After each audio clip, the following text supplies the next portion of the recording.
Vous savez, lorsque tu as été marié et tu as perdu ta femme, tu vois le monde autrement. Certains, quand je vous regarde comme ça, je dis, s'ils pouvaient savoir la grâce qu'ils ont.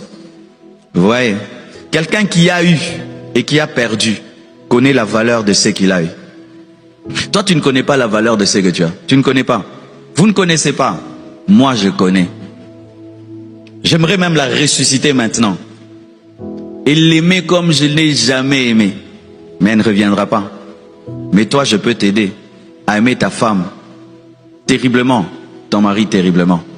Le problème souvent, c'est que lorsqu'on a, on ne connaît pas la valeur de ce qu'on a. Et au lieu que vous passiez votre temps à vous aimer, vous passez votre temps à vous chamailler, à vous quereller, à vous ignorer, à vous faire du mal. Mais si l'autre meurt, comment tu vas pleurer? Pourquoi tu veux aimer l'autre quand il meurt?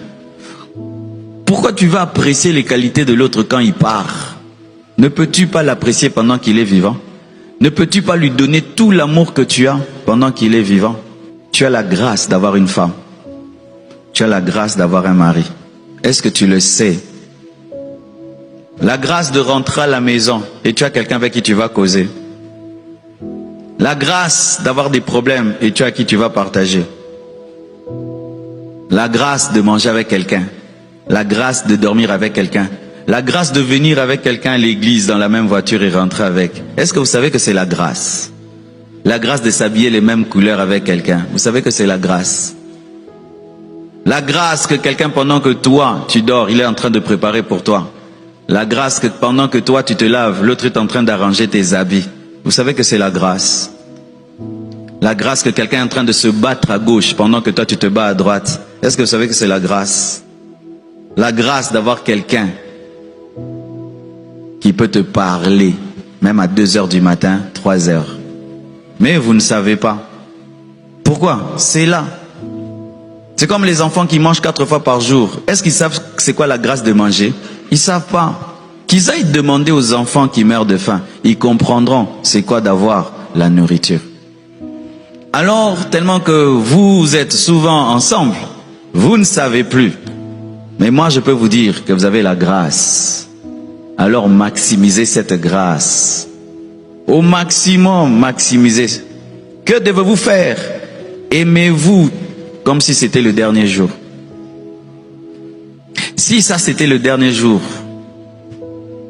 ton mari meurt aujourd'hui ou ta femme, vas-tu regretter? Ah, je l'ai chamaillé le matin jusqu'à midi. Dès qu'on est venu à l'église, on était fâchés. Pourquoi j'étais en colère comme ça? Tu vas regretter. Alors, vivez tous les jours comme si c'était le dernier. Ne donnez pas la moitié de votre amour.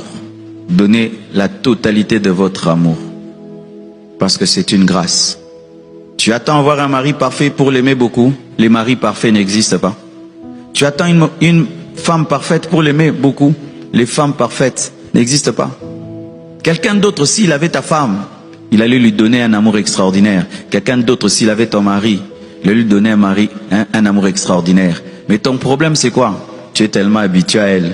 Tu es tellement habitué à lui que tu ne vois plus rien en lui. Tu ne vois plus rien en lui. C'est ça, l'être humain est ainsi. Rares sont les personnes qui ont et qui se comportent comme si elles n'ont pas. Mais la plupart d'hommes vivent comme si ce qu'ils ont n'est plus rien parce qu'ils l'ont. Israël avait Jésus, ils ont dédaigné Jésus. Nous on a pris Jésus et il nous a sauvés.